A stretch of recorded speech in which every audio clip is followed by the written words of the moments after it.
Good morning. Good morning. This is our morning Tanya lesson number 12. I have to get this camera set.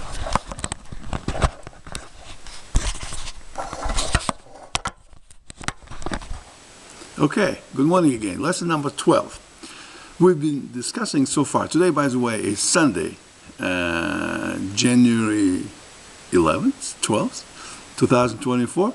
And so far in the previous lesson, we discussed the interaction between two parts of the human soul, the bad one and the good one. So analogy we use is like an orange. Our soul is an orange. The peel is a klipa. It's not the good inclinations. And inside there's a good inclination. So we have to reach inside. And everybody is an orange. And everybody has this klipa cover, and we have trouble getting through that. If I peel it, see how, but if I smell it now, it smells good. But in order to eat it, I have to keep going and peeling, and some oranges tougher than others to get to the real thing. So the question people ask, why did Rabbi Shneur Zalman of Liadi wrote Tanya? Well, he says in the book, he didn't write it as just theoretical tractate. Another one, Socrates or Plato, discussion about relationship between upper worlds or world, between humans and God, or gods, as like Greek mythology was talking about. But in Judaism, with a monotheistic religion, how to get the interaction closer. So Tanya discusses that, but that's not the purpose you would think that Rabbi Shneur Zalman wrote this book. He says in the introduction to the book, he wrote it as a response to the questions people ask him. And the people ask him questions, as I mentioned in the previous lesson, not only about esoteric understanding of God and how angels work with him and how the Kabbalistic concept of Sfirot and the upper matters relate to the world. They ask the questions about problem with the health, the problem with family relationship. So if you think about the problems people have, usually health probably now the biggest thing people worry about, getting older and getting sicker or sick, and financial issues. Somebody doesn't have a job, somebody gets fired.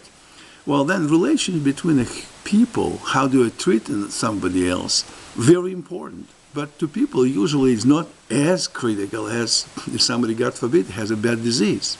So the question comes in, why do people get these problems? Why the merciful God sends us so many problems? You look around the world today, or over the centuries, it's nothing but continuous struggle and fighting and wars.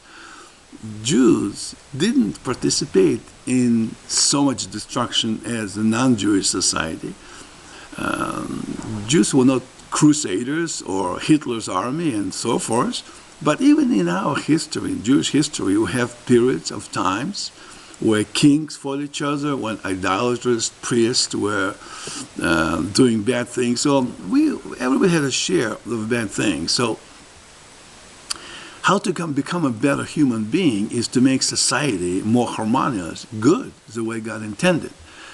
But today, or any time in the history, if you ask somebody, well, how does it help me to peel this orange to become unity with God and not to have a flu, or not to have some serious disease, or somebody broke the leg, and why did it happen? Did I not peel the orange?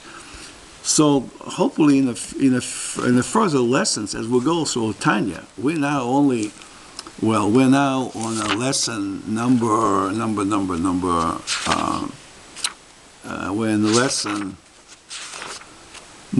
chapter 9, the war inside you, it's called, where are the two souls.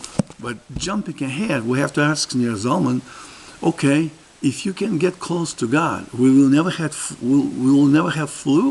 We'll never break the leg.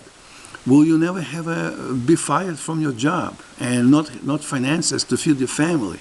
Well, how does it close us to God? And many times, even today, we'll go to the synagogues and we see lectures about Mishnah, Gemara, Talmud, Torah, prophets, and we study about what some people would say a technocratic way about the Torah. Well, people sitting there suffer from a back pain and appendicitis and stomach issues and all that. So how does it relate to the very simple things? Is it not important? I guess to somebody who is not sick, doesn't have any problem, it's easy to sit at the lecture and listen about wonders of God, how He is floating up in the upper world, and how many amot, how many fingers distances it is between this world and the Shemayim, the skies. Very interesting questions, but somebody who doesn't have anything to eat at home or sick. So the theory can be put forward is this. If people were able to reach that upper, highest level of the orange, of the soul, and become fully tzaddikim, perfect situation, then the world, if the whole society would become like that, and then the world would become Torah, biblical society, with no issues, with no diseases, with no suffering, with no wars, ideal world. That would happen. But the reason it's not happening because, let's put it this way, the society can be grouped in three groups. 5% of people probably don't believe in God at all, completely not believing or even against. 5%, another 5% are fully tzaddikim who believe in God and everything happens, thank God, that's meant to be. No matter how bad it is, they feel that's fine, that's what God wants, I'm in peace. And perhaps people like that don't have anxiety, don't have OCDs, don't have issues, don't have problems. The 90%, or maybe even more than 90% of society, basically in-betweeners. The person who is not fully observant or semi-observant, or not observant at all. If there is a boat, if there's a shipwreck, and the person is in the middle of the sea for 3 or 4 days with nothing to eat or drink, he will probably, I would bet, will call God, please save me, get me to some island, get me to the dry land, save me, and I will pay you $1,000. I give half of my estate, entire estate. So people very quickly, in a short time, call to God when the situation is very dire. But when the situation is not so dire, people say, like this joke, that the guy is going to the meeting and then there's no place to park. And it's a very important meeting. He says to God, give me a parking space. I'll give you half of the profits I'll make from the meeting. Nothing happens. And then all of a sudden, the car pulls out from a parking lot and the guy says to God, nah, never mind, I found it. Don't worry about it.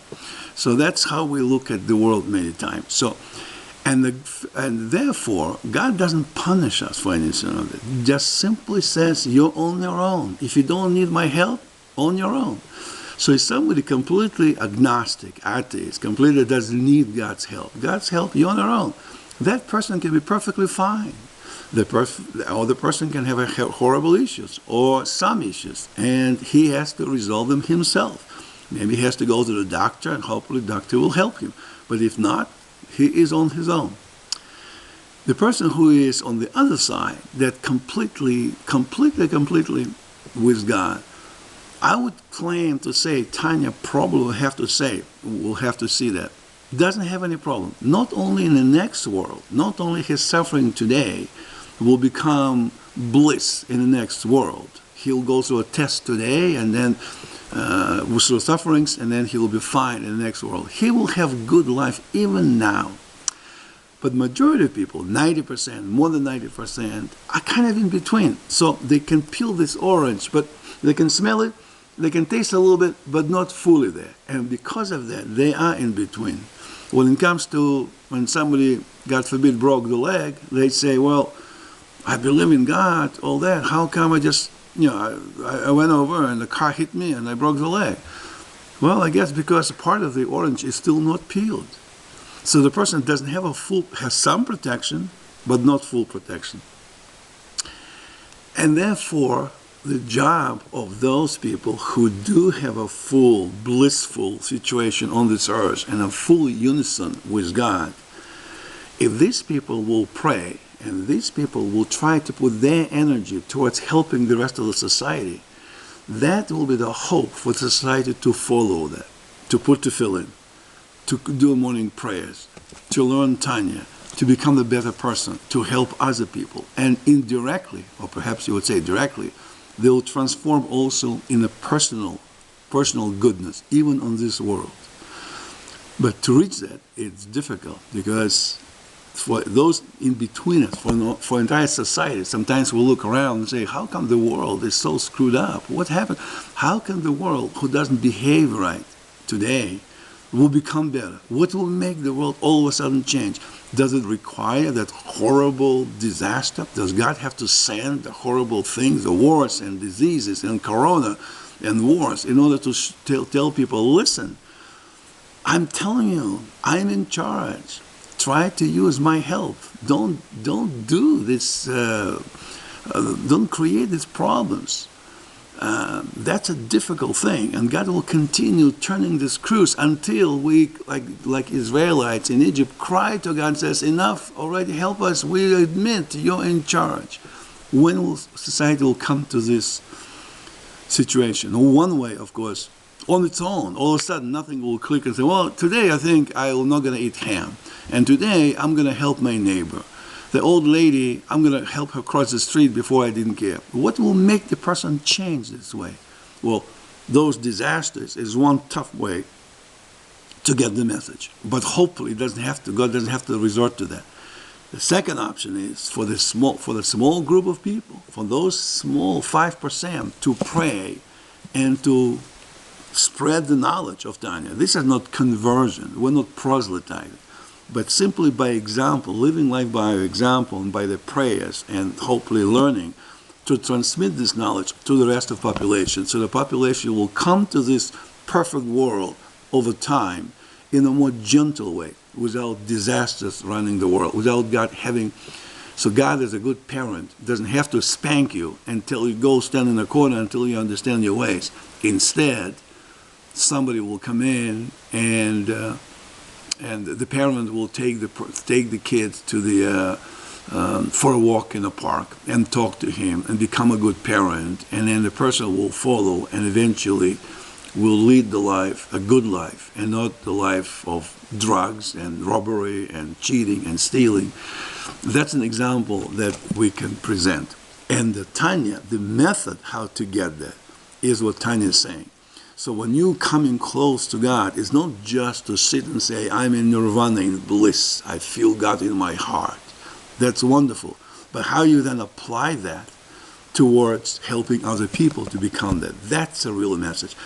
It's not only for you turning your peel in order to smell the beauty of the orange. It's in order for you to get the orange and to eat it and have this soul, good soul, penetrate your entire being and become shiny like a Moses, like Moshe Rabbeinu, like Moses became shiny, and that shine expanded over to the people and made them better human beings. That's the little purpose of Tanya. There might be a balance between theoretical studying of Torah and practical application of what Torah really means. Musar, the midot, how to become helpful to other people. That's a balance. You need both. If you go to only one extreme or the other, the goal doesn't get accomplished. So Tanya teaches us it's a mental and a spiritual gymnastic, how to apply the mental capacity, mental power, into the physical power of this world, in this universe, before even the world to come. Have a great week. Shavua Tov. Talk tomorrow, 5:45 in the morning, every day. Let me know what you think.